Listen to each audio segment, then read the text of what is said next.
What is going on, everybody? Welcome back to Phones and Drones. You guys can see it here. We really briefly touched on it in our walk around video of the new Tesla Model S.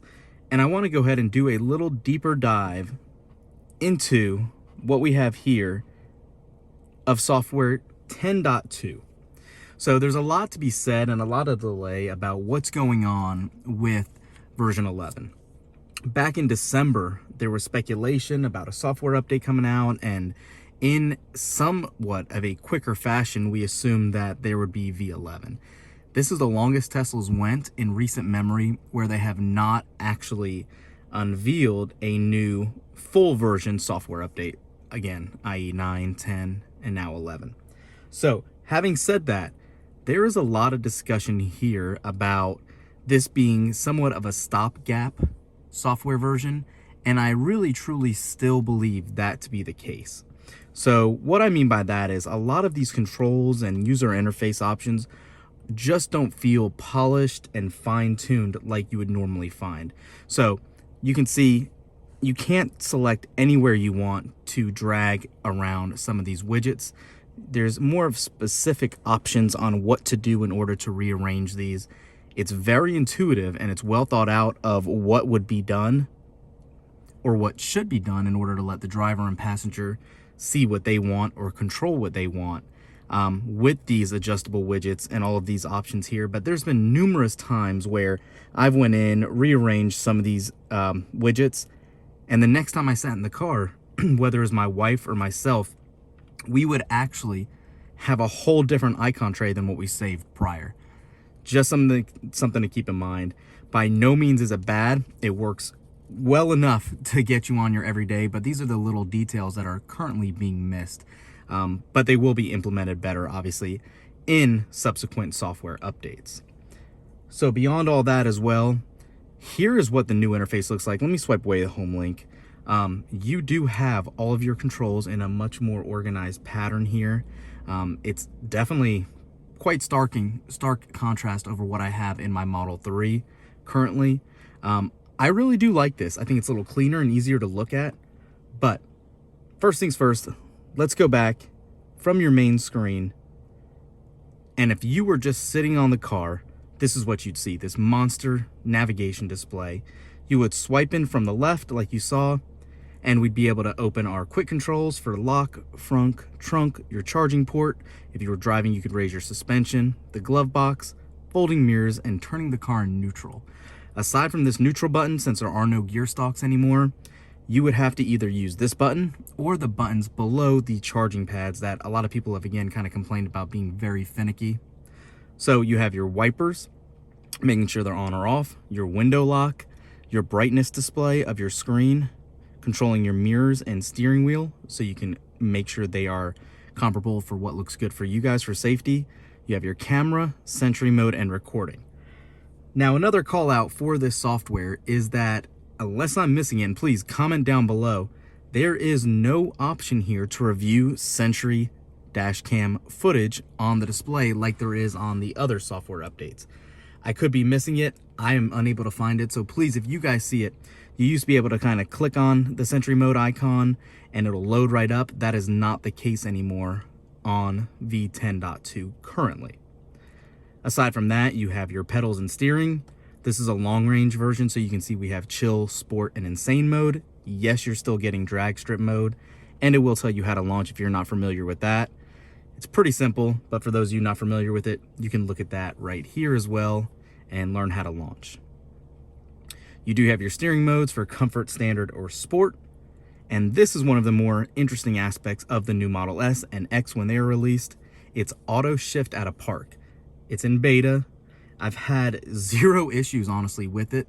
The only questionable concern is sometimes if the spot is open and you can pull forward or reverse out what it does. I haven't found a consistency to it, but it works as advertised. I've never had it wanting to go in reverse and there's a car behind, or drive and there's a car in front of the vehicle. So definitely good. I can't wait to see how they polish it and finalize it when it's out of beta. Slip start's nothing new. That's been around as well for a while.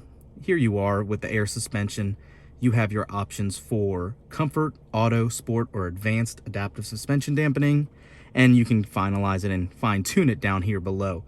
If you want your ride height to be very high, high, medium, low, or set your default to always ride on low. I like the lower profile look. It just could be a little damaging depending on where you're located and where you're driving. If there's a lot of potholes or if you have curbs you're going up to, you probably don't want to leave that default ride height to low. It automatically defaults to medium, but it is up to you. That's really all there is for the suspension. All right, so back on this charging screen, you can see it looks a little different. Same concept. You don't have a lot of energy output here being displayed. We'll talk about that in a different area as well. Moving on to Autopilot, you can see this is basically the same, looks a little different. A few different options with obviously auto steer activation. With the yoke that you can see right in the picture here, you can see you actually have your auto steer and navigate on Autopilot and all that control right here. So it is now a single click or a double click to keep in mind. Same with full self-driving preview, that is here as well. This is also where you're gonna make all of your speed limits as a current speed limit or a set speed limit that the car dictates, the offset if you want it to be a fixed mile per hour or a percentage. Speed limit warning, do you want it to do nothing, display it, or give you a chime letting you know you're speeding over the posted speed limit? Do you want that again to be relative or absolute? You do have your forward collision warning, lane departure avoidance, and all of the similar controls that are on the Model 3 and the old software. Locks, exactly the same that you're familiar with seeing. The only difference here is you have your obviously auto present handles, so everything else is identical. Lights, again, very simple, very similar. You have your parking on or auto or off.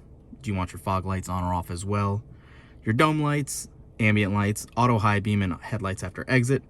Those are all the same. The display here again on your appearance, light, dark, or auto, voice recognition. Do you want to keep it in time in 24-hour or a 12-hour format? The energy display, do you want it via distance or percentage? I actually usually leave it on percentage. My wife keeps hers on distance. It looks like it's on her profile, so that's kind of what we're looking at here as well. Temperature, Fahrenheit or Kelvin, the tire pressure. Here's what looks a little different in your trip log. There's no real energy usage. There's no way to pull a chart up. Hopefully they really do bring this back in the next software update. It's nice seeing your usage. You can see we're using quite a bit of energy, more than what I averaged on our Model 3, just due to this sheer performance and extra power you have in the Model S. Navigation, again, exactly the same. Safety as well, nothing really crazy here that I've noticed. Service, software, and you can see, like I said, we're running 10.2. No updates available. Navigation data is, I believe, the same on this as it is on our Model 3. You can see, obviously, home link still here. Any alerts you have, Bluetooth, and your Wi-Fi is right there. Everything else on the screen is basically left off. Moving on, besides your menu, if you were to tap on the brake here, you can see you actually get that new interface here. If you don't want to use the auto shift, you can simply slide the car up to drive, and you can see it kind of changed on the dash here, or swipe back down to reverse, or tap to park.